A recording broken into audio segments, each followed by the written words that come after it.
네, 어서 오세요. 네.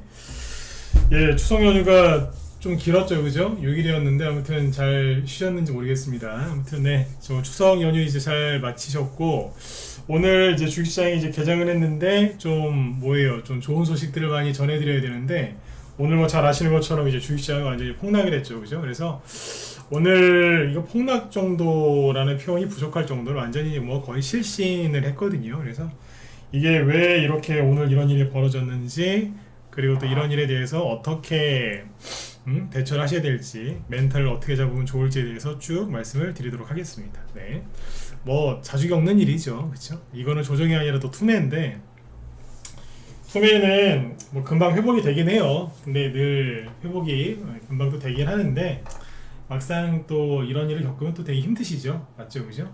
그리고 이제 뭐 추석 끝나고 나서 뭐 큰 의미가 있는 건 아니지만 이왕이면 좀 좋은 모습 좀 보여줬으면 좋겠는데, 그렇죠? 네, 그거와는 정반대로 거의 뭐 실신입니다, 실신. 그래서 요걸 진단을 좀 하고 앞으로 이제 어떻게 멘탈을 잡아야 될지 쭉 설명을 해드리도록 하겠습니다. 네. 낮에 그 지난주에 이제 추석 연휴 들어가기 전에 우리 회원들한테는 얘기를 좀 해놨어요. 이런저런 얘기를 많이 해놨는데 무방에서 못했던 얘기를 오늘 좀 풀어서 설명을 드리도록 하겠습니다. 네.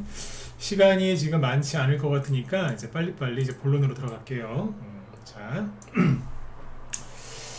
오늘 이제 주식시장이 이제 급락하는 거 보면서 그런 생각을 했어요.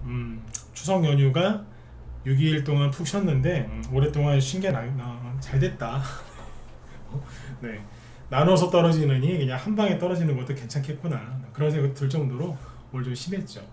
오늘 이제 증시가 이제 급락한 이유를 이제 언론에서 여러 가지로 얘기를 하고 있는데 일단 이제 뭐라고 얘기를 하냐면 미국이 이제 금리 인상 또는 고금리를 오랫동안 유지할까봐 그거에 대한 두려움 때문에 우리나라 증시가 뭐 실신을 했다, 급락을 했다, 뭐 어떤 기사에는 뭐 떡실신을 했다, 네.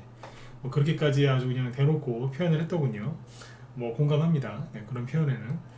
근데 그랬는데 과연 그러면 이제 언론에서 얘기하는 그 이유들 때문에 정말 증시가 빠진 게 맞는지 이제 그걸 한번 짚어보죠. 다른 전문가들이나 다른 뭐 시황 잡아준 데서 이제 안 하는 얘기, 못 하는 얘기를 전 해야 되겠죠, 그죠? 네, 남들과 똑같으면은 뭐 여러분들이 그죠? 네, 시간 내셔가지고 제 방송을 이렇게 길게 들으실 필요가 없을 테니까. 자, 그러면 너무 뻔한 얘기 말고 그냥 있는 그대로 얘기를 한번 제 생각을 한번 얘기해 드릴게요. 일단 이제 오늘 끝난 거부터 마감한 거부터 먼저 보죠.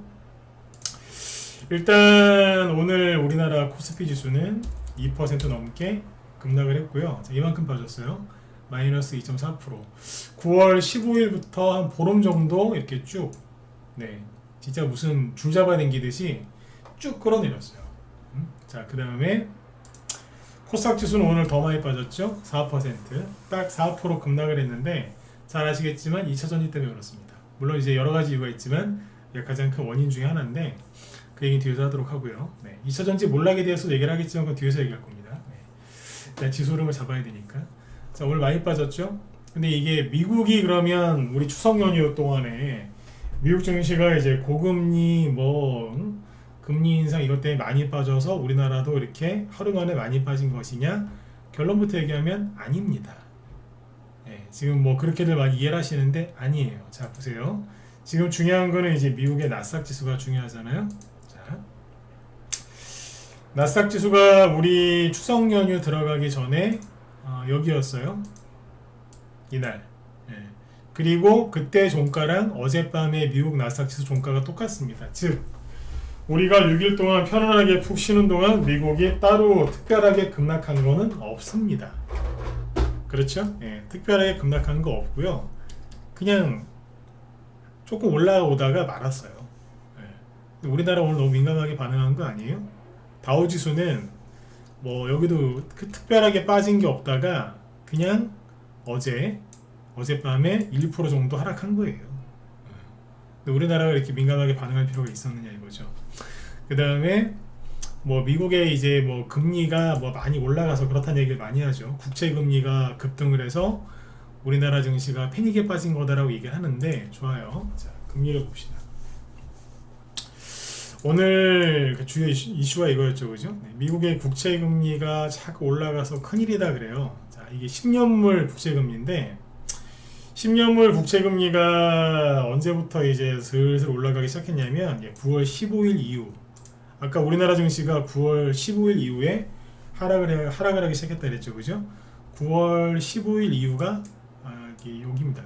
여기가 이제 9월 15일인데 이때부터 미국의 10년물 국채금리가 쭉 올라옵니다. 많이 올라온 거냐고요? 예, 많이 올라온 게 맞습니다. 이게 작년에 뭐 자이언트 스텝하고 막 그렇게 심하게 할 때 그때 금리의 고점이 여기였거든요.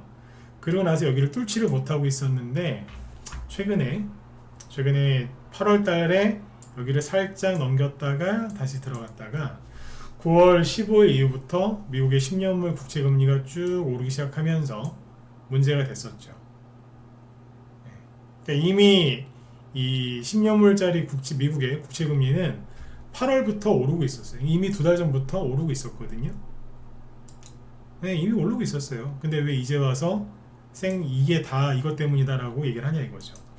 30년물짜리 이제 미국의 국채 금리도 보시면 어때요? 여기도 막 많이 올라가고 있죠. 작년에 고점이 여기였는데요. 여기도 8월 달에 돌파를 하려고 하다가 못했어요. 그러다가 9월 15일 이후에 신고가가 나오고 있는 거죠. 52주 신고가. 지금은 이제 2007년 이후에 이제 고점이다라고 얘기를 해요. 특히 10년물 같은 경우에는 자 이렇게 올라가고 있어요. 그러니까 이것 때문에 우리나라 증시가 하락을 하고 미국 우리나라 환율도 오르고 있는 게 맞아요. 이해가시죠? 네, 이것 때문에 그런 게 맞아요. 근데 이제 이 얘기는 낮에 우리 회원들한테만 했었고 저녁 방송에서 얘기한 적이 없는데 자, 잘 들어보세요. 언론에서는 뭐라고 하냐면 미국의 10년물, 30년물 장기 국채 금리가 급등한다. 이 원인은 뭐냐? 미국이 추가 금리 인상을 할까봐, 그리고 고금리를 오랫동안 유지할까봐 그것 때문에 오른다라고 얘기를 하거든요. 근데 이게 말이 설명이 다 안 돼요. 왜냐면 이거 말고 2년물짜리 이제 단기 국채 금리가 있어요. 이건 2년물짜리니까 짧은 거잖아요, 그죠? 근데 2년물짜리 단기 국채 금리를 보시면 요게 잘 보시면 여기에요. 작년 10월 그리고 여기가 올해 3월 초예요. 근데 이거를 왜 얘기해 드리냐면 미국이 22년 여기 22년 1월 달인데 3월부터 금리 인상을 했죠. 네. 미국이 금리 인상을 할까봐 미친듯이 막 올라온 게 누구예요? 2년물짜리 단기 국채 금리예요. 즉 미국이 정말로 이제 금리 인상을 한두 번 더 할 수도 있어요. 그건 연준의 마음이니까. 근데 연준에서 정말로 금리 인상을 할 것 같으면 10년물이나 20년물짜리 30년물짜리 장기 국채 금리가 아니라 2년물 단기 국채 금리가 급등을 해야 되는 게 맞아요. 그때 2년물짜리 단기 국채 금리가 너무 빨리 올라가서 그때 이제 뭐 그런 뉴스 많이 보셨을 거예요. 단기 국채 금리와 장기 국채 금리가 서로 역전됐다. 그러니까 은행에다가 2년짜리 적금을 들 때보다 10년이나 30년짜리 적금을 들 때 이자를 더 주죠, 은행에서. 그러니까 10년이나 30년물짜리의 국채 금리에 그게 더 높아야 되는데 2년물짜리가 더 높았어요. 역전된 거죠. 그때 그래가지고 이 역전됐으니까 앞으로 큰 조정이 올 거다라고 생난리를 지켰었어요. 그때는.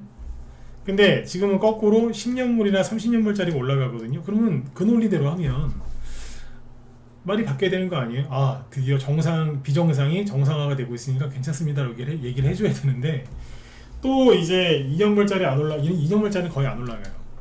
근데 10년이랑 30년짜리 장기가 많이 올라간다고요. 이게 제가 하고 싶은 얘기 뭐냐면 정말로 미국이 미국의 기준금리가 올라갈 것 같아서 그러면은 단기 국채금리가 더 빨리 올라가야 되는데 안 그렇다 이거예요. 그리고 시카고 상품거래소에서 저기 되는 패드워치 있죠? 거기에서 전망하는 게 있어요. 다음 FOMC 회의에서 금리를 올릴까 동결할까. 거기는요 11월과 12월 거기 이제 FOMC 회의가 예정돼 있는데 금리 인상을 할 거다라는 얘기가 별로 없어요. 미국 쪽에서 예측하기로는 금리 11월 달에는 금리 인상 안 할 거다. 그냥 동결할 거다가 지배적이고요. 12월 달에도 금리 인상을 안 할 거다가 60%가 넘어요. 3분의 2 이상은 금리 인상 안 할 거라고 보는 거예요. 그래 뭐예요? 우리나라 언론에서는 자꾸 이제 이 10년물짜리하고 30년물짜리 국채금리 올라가니까 금리 인상 때문이다라고 얘기를 하는데 아니라는 거예요. 여기까지 이해되셨습니까? 좀 어려울 수 있습니다. 어려우시면 그냥 외워버리세요. 국채 얘기는 원래 좀 어려워요. 그래서 제가 하고 싶은 얘기는 뭐냐면 이거는 그냥 투매예요. 10년물짜리하고 30년물짜리 채권이 투매가 나와서 그래요. 아니 투매가 나오면 떨어져야지 왜 올라가느냐라고 생각하실 수 있는데 채권이라는 거는 이제 들어보셨을 거예요. 채권이 좀 어렵습니다. 이해하시는 것도 어렵고요. 그걸 쉽게 설명하는 건 더 어려워요. 근데 정말 단순하게 얘기를 하면 채권은 채권의 가격이 있고 채권 하나당 금리가 있겠죠. 그죠? 이 두 개는 서로 반대예요. 채권의 가격이 상승을 하면 금리는 거꾸로 떨어져요. 채권의 가격이 떨어지면 금리는 올라가요. 이해가세요? 그냥 외우세요. 네. 이해가 잘 안 가는데요. 외우시라니까 그냥. 네. 이렇게 채권을 이제 장기 채권을 들고 있던 투자자들이 막 갖다가 던지는 거예요. 이거를 판다고요. 매도. 그러면 채권의 가격은 어떻게 되겠어요? 주식이랑 똑같아요. 채권의 가격은 막 떨어지죠. 그러면 거꾸로 금리는 막 올라가는 거예요. 그러니까 기준금리를 인상할까봐 올라간다기보다 채권 투자자들이 채권을 대량 매도해서 그런 거예요. 어디에서? 30년물, 그 다음에 10년물이에요. 처음에는 30년물이 빨리 올라갔고요. 지금은 10년물이에요. 자, 이거 언제부터 그랬을까요? 5월달, 6월달 지나면서 미국이 이제 부채한도 협상을 했죠. 부채한도 협상이 통과됐다는 얘기는 뭐예요? 미국이 이제 채권을 엄청나게 찍어낸다는 얘기죠. 국채 발행을 하는 거예요. 우리나라 왜 전 정부에서도 국채 발행 많이 해가지고 빚을 많이 썼다고 하잖아요. 그러니까 미국도 지금 그걸 하는 거거든요. 그러면 뭘 발행해요? 국채를 대량으로 발행을 하겠죠. 이거 중요한 얘기입니다. 미국이 국채를 대량으로 발행을 해요. 왜? 내년에 선거 있으니까. 민주당에서 지금 바이든 행정부가 또 이겨야 되니까 미국의, 우리나라 아니고요, 미국의 민주당이 국채를 대량으로 발행을 해요. 언제부터? 8월부터. 여기 그래서 잘 보시면, 자, 아까 10년물, 30년물을 볼까요? 30년물짜리 국채 금리가 처음에 여기가 5월, 6월, 7월이죠. 이렇게 횡보하다가 갑자기 7월 말부터 8월 초부터 쫙 올라가요. 8월부터 미국의 재무부가 부채 발행을 많이 했거든요. 그냥 갖다 때리는 거예요. 응? 왜겠어요? 물량 많이 나오니까. 그러면 채권을 많이 들고 있는 사람은 채권의 금리가 올라가니까, 금리를 올라갈 때 채권 들고 있으면 손해거든요. 이거 잘 이해 못 하실 수 있어요. 아니, 금리가 올라가면 좋은 거 아니에요? 그거는 들고 있을 때 얘기고. 채권 가격 가지고 수익 보려고 들어간 사람은 큰 손해 입어요. 그러니까 자꾸 팔겠죠? 우리가 왜 오늘처럼 누가 팔았는데 누가 또 팔고 또 팔고 또 팔고 하면 자꾸 떨어지듯이 채권 가격도 자꾸 떨어졌다고. 그러니까 금리 자꾸 올라가고. 그러니까 이거는 수요의 문제예요. 푸에 나와서 그런 거라니까. 네. 이해되셨나요? 30년물이 먼저 막 올라갔었어요. 그 다음에 10년물, 2년물짜리 안 올라가는 이유가 그래서 그런 거예요. 근데 자, 생각을 해보세요. 네. 미국에서 미국의 이제 미국 정부가 국채 발행을 많이 하는데 주식이랑 똑같아요. 유상증자나 아니면 주식 발행을 했는데 사람들이 그걸 많이 사줘야 될 거 아니에요. 우리도 왜 가끔씩 큰 회사들 공모주 청약하고 막 그러지 않습니까? 공모. 근데 이제 만약에 흥행에 성공하면 뭐 따상, 뭐 따따상, 그죠? 네. 이런 게 나오기도 하지만 실패하면 완전히 엉망이 되잖아요. 그렇죠? 네. 그럼 이제 국채도 똑같아요. 발행을 했을 때 사람들이 국채 쪽으로 많이 몰려서 그걸 사줘야 되는 거예요. 만약에 안 사주잖아요? 안 사주거나 흥행이 안 되면 어떻게 돼요? 금리를 많이 줘야 돼요. 미국 정부 입장에서. 그러면 나중에 이거 다 빚인데. 응? 전 세계 패권 국가이기도 하고 전 세계 패권 국가인 미국이 국채를 발행했는데 사람들이 안 사줘요. 그건 개망신이죠. 망신이거든요. 그리고 이제 조달 그 돈도 이제 이자도 많이 줘야 되고.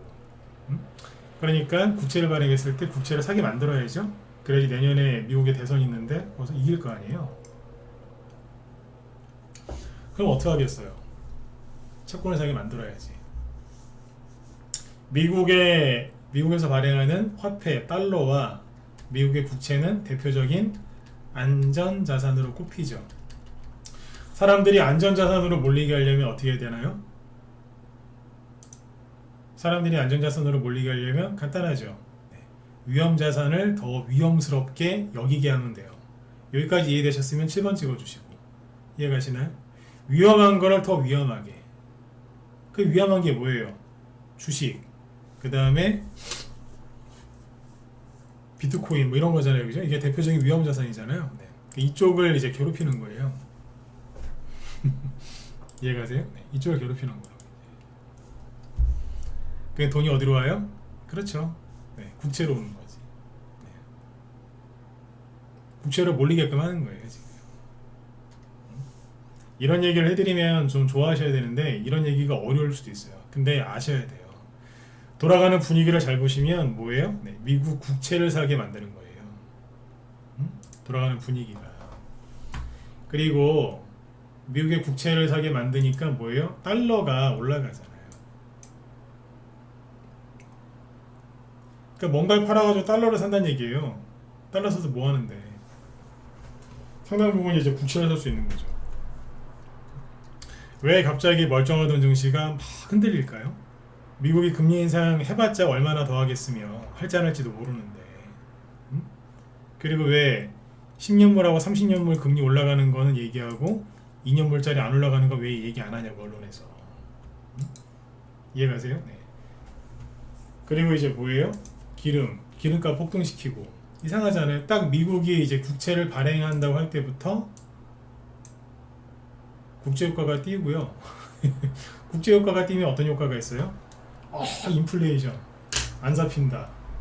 인플레이션이 안 잡히면 금리를 올릴 수밖에 없다. 이걸 계속 유지할 수밖에 없다. 그러니까 주식은 위험하다. 미국의 기술주 위험하다. 주식 안 되고 비트코인도 위험하고. 그럼 어디로 가지? 은행으로 가자. 은행 갈라 했더니 맞아. 3월달에 미국의 실리콘은행 파산하고 막 여기저기 망했잖아. 그럼 부동산으로 갈까?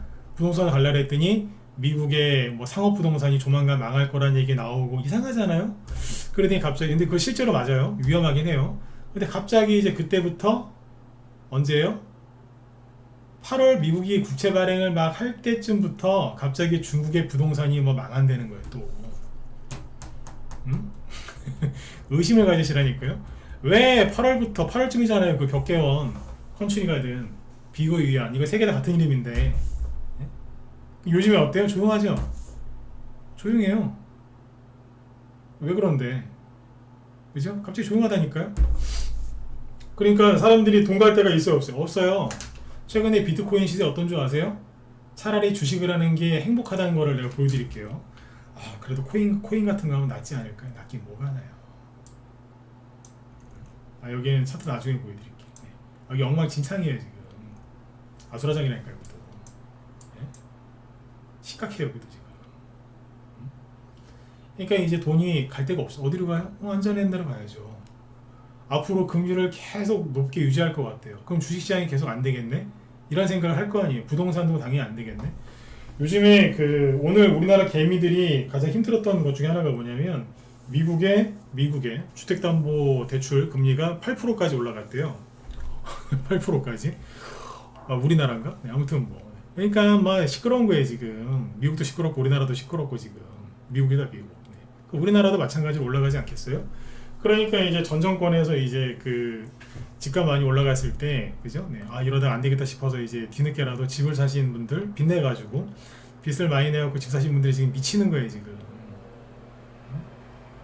미치는 거예요. 이러지도 못하고 저러지도 못하고 그냥 끌어안은 채로 버리지를 못하니까 계속 이제 은행에다 이자를 내야 되는데 이자 자꾸 올라가고 떨어지는 생각이 없다고 자꾸 얘기를 해주니까 사람들이 미치는 겁니다. 그럼 돈이 어디로 가요? 은행으로도 못 간다니까. 그 은행 망한다는 얘기 해가지고. 우리나라도 얼마 전에 뭐 새마을금고 망하네 마네 막 그랬죠? 네. 그러니까 돈이 어디로 가요? 미국 국채로. 언젠가는 금리 인하를 하긴 하겠죠. 언젠가 할 거야. 그때까지 버티면 돼. 그래서 요즘에 국채 쪽으로 유도를 많이 해요. 실제로. 근데 이 와중에 또 어떤 일이 벌어지느냐, 이게 다 연결이 된다는 느낌 안 드세요? 그러더니 최근에 홍콩 증시가 또 슬슬 빠져요. 홍콩 H지수, 항생지수 보세요. 슥슥 빠지죠? 작년에 이거 기억 안 나세요? 작년에 우리나라 증시, 미국 증시, 전세계 증시 바닥 잡을 때 혼자서 홍콩이 미친듯이 나가 떨어졌거든요. 이때 왜 이랬어요? 이거 기억나시는 분들 있습니까? 홍콩 ELS 든 사람들 그 녹인 시킨이라고. 녹인이 뭐냐면 원금 다 날라간다는 얘기예요. 이게. 그러고 나서 급등했죠. 그 다음에 지금 다시 떨어지죠. 이거 뭐예요? 녹인 또 나올 거예요. 이 당시가 언제예요? 10월쯤이죠. 그렇죠? 10월에서 11월 사이. 딱 그때 되니까 또 내려오잖아요. 그러니까 이게 뭐냐면, 주식도 위험하고 뭐 다 위험하고 나 모르겠어. 모르겠는데 은행 갔더니 은행에서 이제 깔끔하게 생기신 직원분이 홍콩 요즘에 증시 보셨냐고. 이제 홍콩이 이제 중국이 이제 리오프닝 제로 코로나, 그죠? 예, 정치 테마주 얘기는 시간이 될지 모르겠습니다. 잠깐만요. 네. 그래서 여기에서 막 중국이 막 제로 코로나를 버리고 리오프닝 막 그랬잖아요, 그죠? 그러니까 이제 리오프닝. 네. 그래서 사람들이 이거 여기서 많이 샀대잖아요. 어떻게 돼요? 끌려 내려왔죠? 근데 이자를 더 준다고 하니까 아무것도 모르고 ELS를 산 거예요. 이게 파생증권 연계상품이거든요. 특정 범위를 넘어가면요, 원금이 사라져요. 이자 조금 더 받으려고 하다가 원금이 사라진다고. 이 사람들 참 못 잘 겁니다. 네. 이 사람들 녹인이 딱 결정되는 순간 폭등 나옵니다. 그러니까 지금 견디셔야 돼요. 그러니까 정리를 해드리면, 이걸 좀 상세하게 얘기를 해드리고 싶은데 이 얘기도 해야 되고 2차전지 얘기도 해야 되니까. 그러니까 뭐예요? 미국에서 국채 발행을 대규모로 할 때부터 약간이 아니라 매우 심하게 증시도 흔들고 부동산도 흔들고, 그때 코인도 흔들었어요. 코인 보여드릴게요. 코인이 잘 가다가, 자, 이게 비트코인이거든요. 자, 이거 화면 잘 보이시면 1번 한번 찍어주세요. 네. 이거 벌써 30분이 넘었어요. 네. 자, 빨리빨리 찍어주세요. 잘 보이세요? 광현님도 어서 오십시오. 네. 잘 보이시죠? 네. 이게 뭐냐면 비트코인이거든요. 네. 갑자기 미국이 국채 발행을 막 하기 시작하니까, 갑자기 8월 달이죠, 이게. 8월 중순에 갑자기 비트코인이 폭락합니다. 이게 다 어떻게 우연의 일치라고 할 수 있겠어요? 다 짜고 치는 거지. 그쵸? 그렇게 해서 이런 식으로 이제 분위기를 많이 만들잖아요. 만들면 연준 있죠, 연준도 편해요. 연준이 미국에서 저렇게 국채가 투매가 많이 나오면 연준에서 사주면 되거든요. 연준에서 매입해주면 돼요. 근데 아무것도 안 하죠. 아무것도 안 하고 자기 밑에 사람들 시켜가지고 연준 총재들이, 지방 연준 총재나 아니면 이사들이 뭐라 그래요? 고금리를 유지해야 된다, 금리를 한 번 더 올려야 되는 거 아니냐, 막 이런 얘기 하면서 막 돌아다니죠. 네. 이게 뭔 줄 아세요? 즐기는 거예요. 이게 즐긴다고. 국채, 지금 주식시장이 폭락하는 이유가 뭔데요? 금융시장이 불안해하는 이유가 뭐죠? 달러가 왜 급등하고 다른 나라 화폐도 약세를 보이는데요? 미국의 채권에서 투매가 나오니까 그런 거거든요. 채권은 또 갈아타기를 잘하면 돈 많이 벌 수 있어요. 채권 쪽이 그래요. 그러니까 채권 쪽에 돈을 몰리게 하면서 불안하게 만드는데, 그걸 막아줄 수 있는 연준이 아무것도 안 한다. 왜? 자기한테 이득이 되니까. 어떤 이득이 있냐면, 생각해보세요. 시간만 많으면 참 재밌게 더 얘기해 드릴 수 있는데, 그냥 금융시장 불안하게 만들어 놓죠. 그 이유가 뭔데요? 뭐겠어요? 인플레이션이 안 잡힌다, 금리 인상 필요성이 있다, 최소한 고금리 유지해야 된다. 그러니까 실제 금리 인상을 더 이상은 연준이 부담스러워서 못해요. 할 수는 있어요. 근데 더 부담스러워서 못한다니까. 왜? 욕 얻어먹어요. 전 세계 사람들한테 욕 얻어먹는다고. 지금도 욕 얻어먹고 있는데. 근데 금리 인상을 안 하고도 금리 인상 효과가 있는 거예요. 사람들이 물가, 경제가 앞으로 안 좋아질까봐 무서워서 돈을 덜 써야, 그쵸? 돈을 덜 써야 물가가 잡힐 거 아니에요. 부동산도 안 사고, 응? 주식도 안 올리고, 물가가 낮아질 거 아닙니까? 소비를 엉망으로 만들어 놔야지. 그래야 자기들이 금리를 더 이상 안 올려도 금리 인상 효과가 있으니까. 그러니까 미국 시장의 국채 투매가 나와서 저 난리를 지어도 냅두는 거예요. 여기까지 이해가 되신 분들은 7번 한번 찍어주세요. 이게 어느 날 갑자기 들으시면 또 뭔 얘기냐 이러실 수 있는데, 녹화 남겨놨으니까 한번 더 들으셔도 되고, 7번 찍어보라고 하시라고 내가 하는 것도 참 부담스럽긴 한데 찍긴 찍어주셔야 돼. 네. 이런 얘기를 안 하고 싶은데 안 하면은 또 네? 뭐가 뭔지를 모르시니까 거의 안 찍으세요.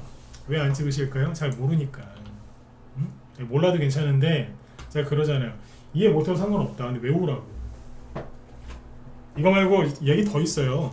더 있는데 2차전지랑 대선주도 얘기를 좀 해야 되니까 여기서 접을게요. 그러니까 핵심은 뭐예요? 핵심은 미국도 좋고 연준도 좋고 사우디도 좋아요. 다 짜고 치는 거다. 다 짜고 치는 거다. 그래 보시면 됩니다. 원달러, 우리나라 원달러 환율이 오늘 많이 올라왔죠? 원달러 환율이 이렇게 많이 올라오면 옛날에 뭐라 그랬는지 아세요? 외국인이 막 보따리 싸서 나간다고. 천만에요. 환율이 올라가죠? 환율이 올라가면 지수는 급락하거든요. 지수는. 그러면 외국인은 우리나라 주식을 환 차익까지 얻어서 주식을 굉장히 싸게 사요. 실제로 여기에서 환율이 안 떨어지고 있을 때 외국인 돈 무지하게 들어왔어요. 이때 돈이 엄청나게 많이 들어와서 그 이후로도 들어왔지만 여기서부터 삼성전자를 외국인이 무지하게 많이 샀어요. 여기서부터. 이 당시에 개미들 뭐라 그랬냐면 외환위기 온다고 다 도망갔거든요. 근데 외국인은 외환위기 걱정한 게 아니라 돈을 들고 돌아왔어요. 이유는 두 가지. 우리나라 주식이 저평가되어 있고 안 그래도 싼데 더 싸졌으니까. 그리고 환차익까지. 이해가시죠? 네. 그거를 노리고 들어온다고 보시면 돼요. 그래서 환율이 좀 올라와도 좀 마음을 좀 편안하게 잡수세요. 걱정이 많다고 해서 돈이 잘 벌릴 것 같으면 제가 여러분들 밤마다 그죠? 네. 잠도 못 자게 걱정 많이 하게 해드릴 수 있는데, 걱정이 많으면 돈은 날개 달고 도망가요. 아셨죠? 네네. 자, 예, 그렇죠. 네. 국채 사기 유도하는 거죠. 네. 그래 보시면 돼요. 딴 얘기, 연준은 자기들 금리 인상 안 해도 효과를 톡톡히 볼 수 있으니까 방치하는 거고. 네. 다 같은 편이라니까요. 자, 이렇게 보시고 그 다음에 2차전지 얘기를 해야 되는데, 2차전지 얘기하기 전에 오늘 왜 또 증시가 이렇게 많이 빠졌느냐, 우리나라만 빠진 게 아니라 일본 증시를 보면 나가 거의 내리 꽂았어요. 꽂았어요. 네. 그쵸? 네, 이렇게 보시면 되고, 호주도 오늘 좀 급락했어요. 그러니까 0.8%밖에 안 빠지긴 했는데 어쨌든 조금 빠졌어요. 네, 우리나라가 제일 심해요. 그렇게 망한다 하는 중국은 이제 물론 이제 오늘 안 열렸죠? 안 열렸어요. 근데 열려봤자 뭐 크게 안 빠질 것 같아. 네. 참고하시면 됩니다. 네. 대만 오늘 조금 빠졌고 1% 정도? 그러니까 우리도 이 정도만 빠져야 되는데 이게 나스닥이랑 똑같은 거거든요. 우리나라가 오버한 거예요. 오버한 거라니까. 싸니까. 네. 필라델피아 반도체 지수 보시면 거의 안 떨어졌어요. 그러니까 우리나라가 오버한 거고, 금리가 미국의 금리가 올라서 뭐 난리 난 거라면서요? 잘 보세요. 미국에서 옛날에 금리가 올라갈 때 박살난 게 누구냐? 엔비디아예요. 엔비디아가 여기가 300달러가 넘었거든요. 근데 여기는 100달러죠. 미국이 금리를 막 올릴 때 3분의 1 토막 났어요. 반토막도 아니고 3분의 1 토막. 근데 지금은요, 금리를 막 올릴 거라 그러는데 내려와요, 안 내려와요? 안 내려와요. 뉴스 보실 때 가려서 보세요. 그때랑 다르잖아요. 근데 금리 얘기만 나오면 사람들이 아주 몸소리를 쳐요. 그냥 우리나라 사람들이. 정말 금리 인상 때문에 주식시장 박살날 것 같으면 여기도 또 빠져야 되는 거 아니에요? 안 빠지잖아요. 이거 반이라도 빠져야지. 안 빠져요. 애플 떠 있어요. 테슬라도 그렇게 안 빠지고 버틴다니까요. 네. 아셨죠? 불안해하지 마세요. 네. 흔드는 거예요. 네. 그래서 이제 위험한 거 버려서 채권으로 와라. 네. 그러는 거예요. 이제. 자, 자, 근데 여기다가 또 기름을 부은 게 누구냐? 기관 아저씨들이 오늘 또 엄청나게 많이 팔았어요. 미워 죽겠어요 진짜. 이런 날 좀 사주면 좀 얼마나 좋을까, 그죠? 저희가 개인 분들 때문에 먹고 삽니다. 그러면서 금융투자에서 좀 받아주면 얼마나 좋아요, 그죠? 다 팔아먹었어요. 네. 외국인이 4천억 순매도, 기관도 4천억 순매도, 코스닥도 거의 대부분 매도. 그렇죠? 네. 어딜 많이 매도했겠어요? 2차전지 쪽을 매도를 많이 했죠. 전반적으로 거의 다 같이 팔았는데 2차전지 쪽을 많이 팔았습니다. 많이 팔았고, 여기 보시면 이제 코스피는 시간상 넘어가고요. 코스닥을 볼게요. 코스닥은 오늘 이걸로 보시면 돼요. 자, 오전에 다 했던 얘기인데, 이거 코스피 쪽은 대형주, 중형주, 소형주가 거의 비슷한 비율로 빠졌죠. 2.5% 전후, 그죠? 네. 뭐 대형주나 소형주나 거의 다 비슷비슷하게 빠졌어요. 그러나 코스닥 대형주, 중형주, 소형주를 보면 코스닥 대형주 4.4% 폭락이죠. 근데 소형주는 3%밖에 안 빠졌어요. 상대적으로 적죠. 이건 뭐예요? 소형주를, 중소형주를 대형주가 끌고 내려간 거예요. 실제로 오늘 아침에 장이 딱 열렸을 때 일반 중소형주들은 그냥 처음에 가만히 있었다가 2차전지 쪽에서 폭락이 계속 나오니까 끌려 내려간 거예요. 오늘은 중소형주 두고 있는 분들 잘못하신 거 하나도 없어요. 아, 그래 너무 힘들어요. 힘들어도 참아내셔야 돼요. 힘든데 왜 그렇게 얘기하냐고요? 그럼 어떻게 할 건데요? 지금이라도 한강 얼음 붙기 전에 한강 가서 왜 뛰어내리실래요? 안 죽으실 거잖아요. 왜 죽어요? 죽긴 왜 죽어? 네? 나중에 혹시라도, 그죠? 혹시라도 가난하게 오래 살까봐 무서워서 주식하시는 거 아니에요? 요즘에 그런 분들 많으세요. 가난하게 오래 사는 게 가장 저주다. 그래서 네? 네? 그래가지고 요즘에 주식하시는 거잖아요. 졸부까지는 아니어도, 그죠? 네. 나중에 나이 드셔가지고 더 많이 들기 전에 뭐라도 좀 마련으로 놓으시려고. 요즘에 목사님들이 그런데요. 목사님들이 어떤 목사님한테 옛날 얘기를 들었는데, 교회 가면은 뭐 전 교회는 안 다닙니다. 오해하지 마시고. 근데 교회 가면은 뭐 회개 같은 걸 많이 시킨다면서요. 회개. 좋은 교회일수록 그런 걸 많이 시킨다고 하는데, 거기서 어떤 목사님이 그런 얘기를 하셨대요. 회개해라. 회개 안 하면 지옥 간다. 포르노 보고 음란물 본 거는 기독교에선 죄라면서요. 그래서 그런 거 본 것도 죄니까 음란죄인가요? 회개를 다 해야 된다. 안 그러면 지옥 간다. 그러면은 사람들이 또 지겹네. 또 저 소리 하네. 뭐 이런데요. 근데 어떤 목사님이 딱 간파하고서 가서 그렇게 얘기했대요. 성경에 나와 있는 구절 인용을 해서 그랬다는 거예요. 자, 이거 보셨죠? 예. 자, 바람 피고 음란물 본 거 회개 안 하시면 가난해집니다. 가난해진다. 그거를 이제 딱 설명을 했다는 거예요. 그러니까 사람들이 그걸 알아들은 거예요. 그때부터 막 사람들이 막 떼굴떼굴 구리면서 막 하나님을 부르짖으면서 다 회개했대요. 왜? 가난해진다고 하니까 그 자리 처음 지옥 가는 거는 거의 꼴쪽도 안 하더니 난리가 나더래요. 우리나라 사람들이 지금 그래요. 지옥 가는 것보다 더 무서운 게 뭐예요? 이 세상에서 가난하게 사는 거예요. 무서운 얘기죠, 그죠? 네. 그러니까 지금 그래갖고 주식하시는 분들이 많아요. 근데 여기서 왜 손절을 하세요? 참으셔야 돼요. 참기 싫어도 참으셔야 된다니까. 여러분 잘못한 거 없잖아요. 있습니까? 없잖아요. 이렇게 강하게 끌어내릴 거라고 생각하는 사람이 있어요? 없어요. 그러니까 여기서는 그냥 참으셔야 됩니다. 참고 싶을 때 절대로 계좌로 보지 말고, 차트 보지 말고, 뉴스 보지 말고, 아무것도 보지 마세요. 뭘 봐야 되냐면, 주식하게 된 원인이 있잖아요, 원인. 네. 뭐 애들 때문에, 부모님 때문에, 아니면 내 자신의 노후 때문에, 그냥 돈 좀 벌어서 주변에 힘든 사람 좀 도와주려고 있죠, 그죠? 거의 사람 때문에 주식을 많이 하세요.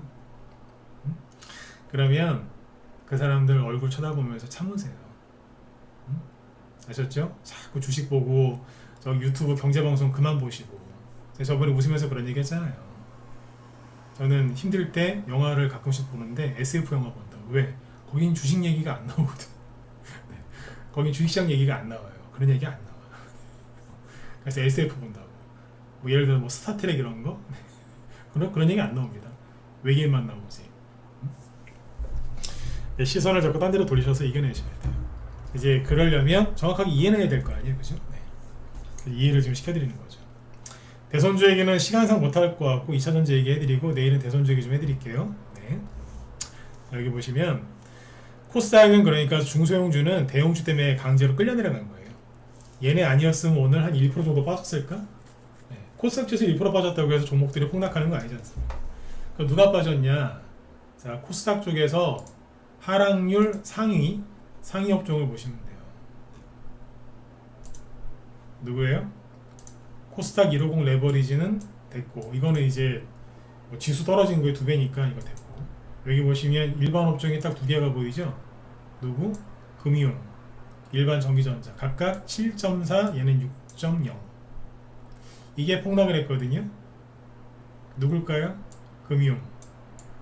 누구? 에코프로. 자, 더블 클릭하면 더블 클릭하자마자 메뉴에 나오는 게 누구예요? 에코프로잖아요. 오늘 8% 급락. 그냥 이것 때문에 난리를 치는 거예요. 그 다음에 일반 전기전자 많이 팔았죠. 여기 누가 나올까요? 에코프로비엠, LNF, WCP 다 뭐예요 이거? 있었는지잖아요. 이해되셨나요? 얘네들 때문에 오늘 박살나요. 그러니까 오늘 주식시장에서 가장 싫어하는 게 우리나라에 한꺼번에 다 나왔어요. 가장 싫어하는 미국의 장기 국채 금리가 올라간 이유가 미국이 금리 인상할까봐, 금리가 안 떨어질까봐. 거기다가 기관이 대량의 매도했죠. 거기다 환율까지 급등했죠. 외국인도 팔았네. 아무도 안 사주고 개인만 사요. 그러니까 폭락하죠. 근데 그 와중에 누구? 2차전지 우두머리들 저기 그 돼지같이 뒤룩뒤룩 살찐 에코프로비엠, LNF 폭락하니까 못 견디는 거예요. 못 견디는 거예요. 포스코도 폭락했죠. 거래소 쪽에서 가장 많이 빠진 게 철강금속인데 누구겠어요? 포스코죠. 포스코 4% 급락, 포스코 인터내셔널 4% 급락. 이런 식으로. 그래서 난리가 난 거예요. 그러니까 안 좋은 거를 다 나온 거예요. 다. 네. 이해가 되시죠? 그래서 그래. 그러니까 오늘은 그냥 실시한 거예요. 실시. 네. 얻어맞은 거예요. 그냥 아무 이유 없이. 아무 이유 없이 떨어졌으면 아무 이유 없이 올라가요. 네. 그렇게 믿으셔야 돼요. 아셨죠? 네네. 그래서 이렇게 보시면 되고 2차전지 관련해서는 뭐 제가 얘기를 많이 해드렸잖아요. 힘들어질 거라고, 그죠? 네. 차트 한번 보죠. 에코프로 이게 그러니까 한마디로 얘기해서 올라갈 때도 우리한테 큰 상처를 줬어요. 왜냐면 2차전지가 올라갈 때 무슨 나쁜 짓을 했느냐, 2월달, 3월달, 4월달에 이만큼 올라간 거는 이해할 수 있어요. 왜냐면 봄철에 그죠? 1월달부터 5월 사이에 테마정세 열리는데 에코프로가 대장으로 이만큼 올라간 거는 인정해 줄 수 있어요. 그러나 7월달에 여기 또 올라갔죠? 근데 여기에서 올라갈 때 이때부터 문제가 생겨요. 왜? 에코프로가 2차전지 대장주로 이만큼 올라갔을 때 다른 2차전지 관련주들도 많이 갔었거든요. 근데 7월달부터 갈 때는 그냥 에코프로비엔 그리고 포스코 관련주 몇 개만 주로 급등하고 나머지는 못 갔어요. 그리고 다른 종목들을 다 폭락을 시켰어요. 왜? 자기들끼리만 너무 많이 가니까. 에코프로가 연초에 10만원이었는데 여기 150만원이니까 15배 간 거 아니에요. 그러면요, 시장이 좋을 때는 아이고 나도 수익 났는데 저기도 수익 났네, 사람들이 너그러워요. 근데 올해처럼 되게 힘들 때 있죠? 이때는 어때요? 사람들이 되게 예민해지고 날카롭거든요. 그때 이것만 간 거예요. 그러니까 사람들이 뚜껑 열리죠. 그게 포모 증후군이라고 하지만 그것 때문에 사람들이 있는 거 다 버려서 또 이쪽으로 넘어갔잖아요. 패닉에 빠져가지고. 이거를 이제 패닉 바잉이라고 하죠. 그러니까 있는 거를 버린 건 패닉 셀, 그리고 이미 10배 이상 올라온 주식을 사는 거를 패닉 바잉. 네. 포모 증후군. 나만 소외되는 거 아니야 이거였어요. 그리고 나서 한 달 정도, 2달이죠. 2달 정도 붕 떠 있다가 이제 떨어지기 시작한 거예요. 그래서 경고했잖아요. 이것도 사실 말이 안 되지만, 이해는 할 수 있지만, 그래도 이해는 할 수 있었지만, 이건 아니다. 이건 미친 거다.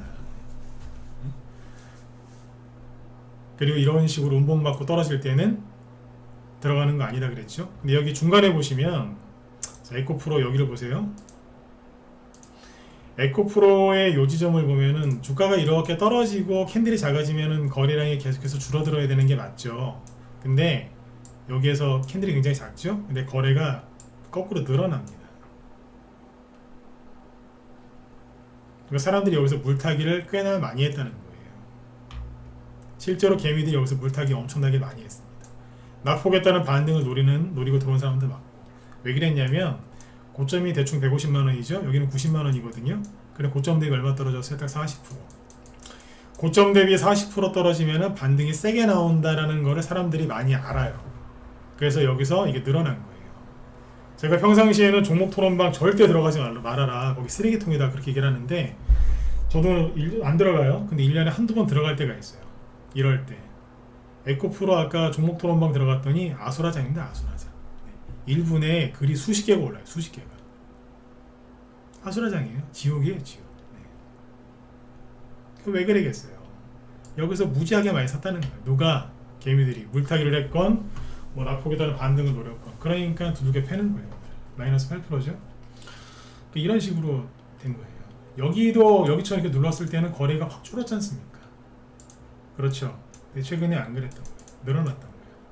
근데 사람들이 이렇게 생각 안 했겠죠. 어떻게 생각해요? 오, 거래 줄어들었어. 이건 정상적이야. 반등 세게 나올 거야. 이렇게 생각을 했던 것 같아요. 실제로 그런 사람 많고요. 그러면 궁금하시겠죠. 에코프로가 자꾸 이런 식으로 떨어지면은 또 내일도 폭락 나오는 거 아닌가요? 걱정하실 수 있습니다. 그래서 결론부터 얘기하면 에코프로의 굉장히 강한 매물대는 여기입니다. 여기는 대충 이 빨간색 선을 권았는데 77만원, 78만원 정도입니다. 여기까지 오느냐? 이렇게 생각하시면 돼요. 오늘이 바닥일 수도 있고요. 아니면 조금 더 내려와서 80만원을 살짝 깰 수도 있고요. 여기 얘기했던 77만원도 살짝 깰 수 있어요. 그거는 누구만 세력만이에요. 근데 이 정도에서는 요 전후에서는 거의 브레이크가 잡혀요. 그리고 요 지점에서 매수한 사람들이 120만원 정도거든요. 이 사람들이 반대 매매가 나오는 자리가 어디겠어요? 네. 이 사람들이 이제 30% 40% 손해나는 자리. 그러니까 120만원에 샀는데 40% 손해가 나려면 얼마예요? 5만원 빼면 되니까. 그러니까 7만원대 들어가잖아요. 그러면 30% 40% 손실나기 때문에 여기서 또 반대 매매 나올 수 있습니다. 그 반대 매매 당할까봐 두려워서 물량을 미리 내놓는 경우도 있고. 그래서 요 정도가 여기가 강력한 매물대이기 때문에 아마 80만원을 살짝 건드리든지 아니면 그 전에 돌아서 올라가든지 할 거예요. 반등을 노리고 사지는 마세요. 근데 이제 이 정도면은 브레이크가 잡힙니다. 맨날 이렇게 떨어지진 않습니다. 저번에 그 얘기 해드렸잖아요. 양목 나오고 뒤에 이런 음목 나오면 안 되는 거라고. 또 나오잖아요. 지금. 네. 이거하고 에코프로비엠 있죠? 이거는 고점 대비 한 60% 떨어졌어요. 반토막 이상. 이것도 이 정도면은 거의 다 내려온 거예요. 한 번 더 말씀드리지만 사라고 얘기하는 게 아닙니다. 네. 근처도 가지 마세요. 근처도 가지 마세요. 네. 그리고 누구예요? 저 이거 말고 딴 것도 좀 보죠. LNF. 이게 뭐예요? 이게 개미들이 여기서 많이 샀어요. 아직 LNF는 에코프로하고 에코프로 BM처럼 못 갔다. 이제 갈 거다. 세력이 대량 거래 들어왔다 하면서 가긴 뭘 가요. 여기 30만원이었거든요. 지금 15만원. 반토막입니다. 근처도 가지 마세요. 이렇게 해놨어. 자, 이 정도 떨어지면 어떻게 돼요? 네. 빠질 만큼 빠진 겁니다. 한 번 더 얘기하지만 사라고 얘기하는 거 아닙니다. 네? 이거 월봉 차트로 보면 더 쉬워요. 월봉 차트로 보면 여기가 박스권이거든요. 여기를 살짝 돌파했었죠?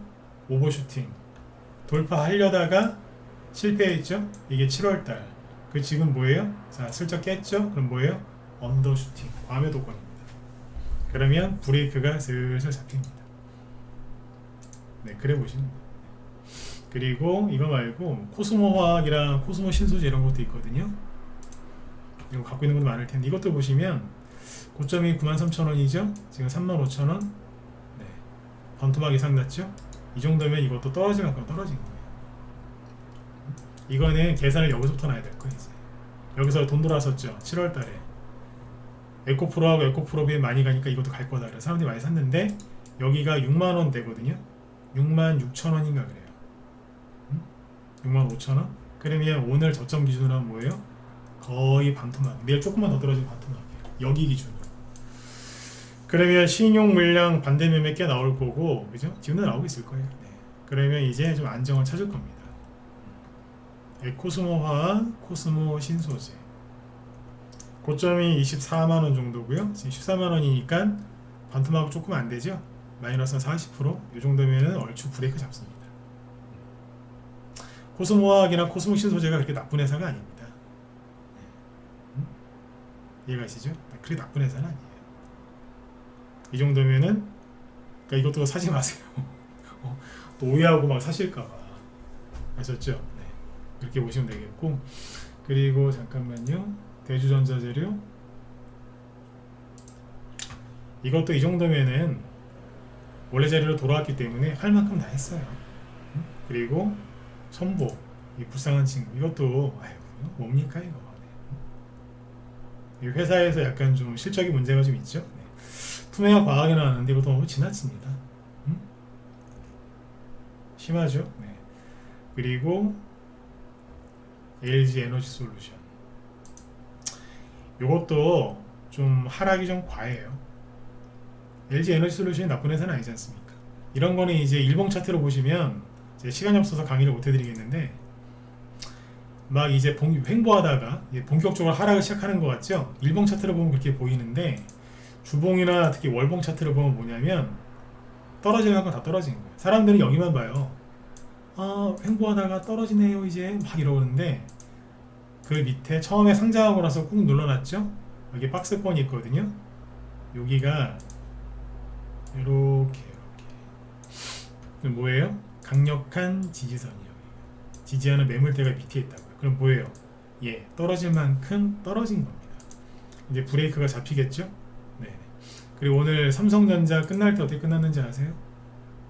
삼성전자 끝날 때 꼴이 살짝 가무면서 끝났거든요. 외국인도 떠나지 않았고 SK하이닉스도 괜찮고요. 그리고 현대차나 기아 같은 종목들을 보면 살아있습니다. 2차전지는 너무 과하게 많이 올라갔기 때문에 자기들의 원래 있을 자리로 돌아가는 것 뿐이에요. 근데 올라갈 때도 우리를 힘들게 했고 떨어질 때도 힘들게 하는데 저거는 우리가 피할 수가 없어요. 피할 수 있었으면 피했죠. 근데 저걸 어떻게 피해요? 2차전지가 급락하는 것 때문에 주식을 안 해야 됩니까? 못 피하는 거예요. 공감하시는 분들은 1번 찍어주시고 이제 마무리 짓죠. 맞잖아요. 이거 어떻게 피해요? 제가 여러분들한테 해드릴 수 있었던 최고의 선택은, 최고의 그 배로는 뭐였냐면 2차전지 안 사게 만드는 거. 그 당시에 다 미쳐가지고 다 2차전지로 뛰어들어갈 때 가지 마라. 갖고 있는 거 손절해서 들어가지 마라. 참아야 된다. 참으셔야 된다. 엄청나게 긁고 싶었을 거예요. 그죠? 네, 참는 거예요. 제가 해드릴 수 있었던 최고가 그거였던 거죠. 지금 삼성 SDI가 우리나라 2차전지의 대장 아닙니까? 사실은 이게 대장이거든요. 삼성 SDI 녹아내려요. 녹아내려 그냥. 예? 그렇죠? 네. 저번에도 얘기해드렸지만 2차전지 관련주들이 급락이 나와서 힘들긴 하지만 이게 여기서 급등 나왔으면 우리는 주식 때려쳐서 써야 돼요. 이게 만약에 이렇게 올라갔죠? 그럼 우리는 내년까지 회복이 안 돼요. 지금 2차전지가 급락해서 우리가 힘든 건 잠깐이고요. 네, 잠깐인 거예요. 네. 오늘 많이 힘드셨을 텐데 제 방송 끝나고 나서 보니까 저 김 실장님 있죠? 그 2차전지 전체 종목들 띄워놓고 이제 추세를 설명하려고 하시는 것 같은데 그거까지 들으시면 완벽하게 이해가 가실 것 같습니다. 저는 시간이 아까 이제 미국 국채 그 얘기한다고 시간을 많이 뺏겼어요. 실은 준비한 게 더 있는데 그거밖에 못했어요. 아무튼 이제 여러분들 너무 걱정들 하지 마시고 이게요 2차전지 이렇게 폭락하는 게 있죠. 이런 게 처음 있는 일이 아니에요. 자, 이게 마지막이니까 이거까지 듣고 나가세요. 옛날에 2015년도에 중국 보따리 상들이 와가지고 화장품 있죠. 화장품 엄청나게 사갈 때 그때 화장품주들 난리도 아니었고요. 그때 화장품주에 다 물렸어요. 지금이랑 똑같아요. 2018년도에 맨날 저기 북한 김정은 맨날 뉴스에 나오고 막 뭐 남북 통일이 막 금방 될 것처럼 막 난리지길 때 있죠. 그때 대북주 지금보다 더 무섭게 갔어요. 그때 다 물렸어요, 다. 제가 그때 회원들하고 싸웠어요. 정말로 통일이 될 것 같냐고. 북한이 핵을 포기할 것 같냐고. 속지 말라고. 네. 수익 많이 났어요. 네. 다 팔고 나서 수익을 챙겼는데 또 들어가려고 하길래 내가 끄집어냈다니까. 네. 예전에 스마트폰 2010년 전후에 스마트폰 난리 났을 때 네. 그때도 뭐 난리도 아니었습니다. 네. 2020년 21년 코로나 진단키트 백신 치료제 그때 기억 안 나세요? 그때 다 물렸잖아요 나중에. 그쵸? 다 물렸잖아요. 그러니까 이거는 뭐냐면 무한반복 무한반복. 네. 메비우스의 띠라고 하죠. 한번 여기에 들어가면 못 빠져나와요. 네. 그러니까 아까 제가 여러분들한테 해드릴 수 있는 최선이 그거였다고. 그 무한반복되는 그 안으로 못 들어가게 막는 거 그거였다고. 네. 오늘 많이들 아무튼 힘드셨을 텐데 제가 조금이나마 도움이 됐으면 좋겠다는 바람을 갖고 끝내도록 하겠습니다. 내일은 대선주 많이 궁금하시죠? 대선주 궁금하시다 1번 한번 찍어주시고 네. 오늘은 번호를 좀 많이 찍으라고 하죠, 그죠? 네. 빨리 찍어주세요. 끝내야 돼요. 뒤에 저기 또 전문가분 방송 준비하시니까 그죠? 네. 궁금하시죠? 그래요. 그거는 내일 또 짚어드리도록 하겠습니다. 네. 그러니까 이재명 씨의 단식과 판사, 그러니까 이게 좀 그래요. 그러니까 좀 뭐가 복잡해졌어요. 내일 얘기해드리겠지만 큰 맥락부터 얘기해드리면 이재명 씨가 갑자기 단식을 하는 바람에 뭔가 크게 꼬였고요. 추석 전에. 그리고 이재명 대표가 국회에서 체포동의안이 올라왔을 때 거의 다 부결될 거라고 생각했는데 가결이 나왔고요. 가결. 네. 거의 다 부결이라고 그랬어요. 다. 근데 가결이 나와서 다 놀랬고요. 그 다음에 가결되고 나서 이제 구속영장 발부가 될 거라고 다들 그렇게 생각했는데 기각됐잖아요. 그러니까 뭐가 되게 복잡하게 꼬였어요. 네. 엉망진창이 됐어요 이게. 그래서 이재명 씨 쪽으로 가면은 뭐가 이상하게 꼬여요. 네. 그걸 내일 좀 풀어서 얘기해 드릴게요. 아까 이거를 도저히 남은 시간 동안 못 해드리겠더라고요. 네네. 자, 여기서 마칠게요. 뒤에 또 방송 준비하시니까 내일 8시에 또 뵙도록 하겠습니다. 오늘 일찍 주무시고 네, 김 실장님 방송 이어서 보시면 도움 많이 되실 겁니다. 네. 내일 뵙겠습니다. 예, 수고 많이 하셨습니다.